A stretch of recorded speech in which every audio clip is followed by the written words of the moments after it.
Shalom Bapak Ibu Saudara yang dikasihi Tuhan, selamat pagi, senang bisa menyapa kita kembali di pagi hari ini. Bapak Ibu Saudara kasih Tuhan, pagi ini kita akan melanjutkan pembahasan kita tentang Abraham dalam teladan iman yang dia tinggalkan.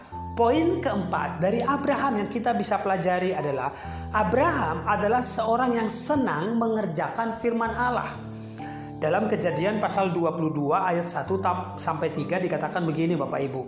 Setelah semuanya itu Allah mencoba Abraham, ia berfirman kepadanya, Abraham, lalu sahutnya, ya Tuhan, firman-Nya, ambillah anakmu yang tunggal itu yang engkau kasihi, yakni Ishak. Pergilah ke tanah Moria dan persembahkanlah dia di sana sebagai korban bakaran pada salah satu gunung yang akan kukatakan kepadamu. Keesokan harinya pagi-pagi bangunlah Abraham, ia memasang pelana keledainya dan memanggil dua orang bujangnya beserta Ishak anaknya. Ia membelah juga kayu untuk korban bakaran itu, lalu berangkatlah ia dan pergi ke tempat yang dikatakan Allah kepadanya. Nah Bapak Ibu Saudara yang dikasihi Tuhan, kalau kita mau jujur, permintaan yang Tuhan minta kepada Abraham sungguh tidak mudah. Permintaan yang Tuhan minta kepada Abraham sungguh tidak mudah. Tetapi yang menarik perhatian saya dan saya kagum pada Abraham adalah ketika keesokan harinya dia tidak ambil puasa Daniel dulu. Atau dia tidak ambil puasa Esther dulu. Atau tidak ambil doa puasa 40 hari 40 malam. Untuk mengkaji apakah firman Tuhan itu mampu dia kerjakan. Jadi begitu dia dengar firman Tuhan, dia nggak berpuasa dulu. Dia nggak ambil waktu untuk mengkaji apakah dia mampu melakukannya. Ternyata sungguh hebat, bahkan dalam terjemahan aslinya Bapak Ibu Saudara kasih Tuhan.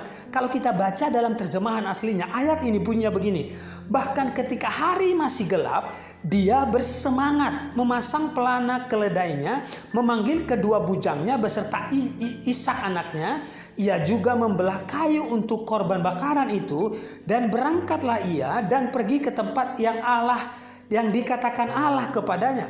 Artinya apa Bapak Ibu? Dia senang melakukan atau mengerjakan firman Tuhan. Ada orang yang melakukan firman tetapi mengerjakannya dengan terpaksa. Itu sebabnya saya mau ingatkan kita pagi hari ini, apapun yang kita kerjakan dengan terpaksa tidak ada nilainya di hadapan Tuhan. Saya ulang, apapun yang kita kerjakan dengan terpaksa tidak ada nilainya di hadapan Tuhan. Banyak ibu-ibu tunduk pada suaminya karena terpaksa, tidak dengan sukacita. Demikian juga dengan banyak suami yang mengasihi istri sebenarnya karena terpaksa, bukan karena sukacita. Kalau kita mengasihi suami istri dengan alasan keterpaksaan, maka akan sia-sia di hadapan Tuhan dan tidak ada nilainya. Bahkan ada yang memberi persembahan, tapi semua karena keterpaksaan. Maka sampai kapanpun tidak ada nilainya di hadapan Tuhan.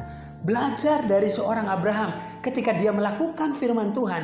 Dia melakukannya dengan sukacita, bukan karena terpaksa. Nah pagi ini saya mau ingatkan kita, apapun yang kita kerjakan, kalau tidak mengerjakannya dengan senang hati, tentu tidak ada gunanya. Atau contoh lain, jika kita mengampuni orang lain, lakukanlah dengan sukacita. Kalau kita melayan Tuhan, lakukanlah penuh dengan sukacita. Karena apapun yang kita kerjakan dengan senang hati, maka itulah yang dihargai Tuhan. Saya ulang, karena apapun yang kita kerjakan dengan senang hati, maka itulah yang dihargai Tuhan. Kita belajar lagi dari Abraham, apapun yang kita lakukan, lakukan dengan sukacita, bukan karena terpaksa. Amin. Demikian kebenaran firman Tuhan. Semoga memberkati kita. God bless you.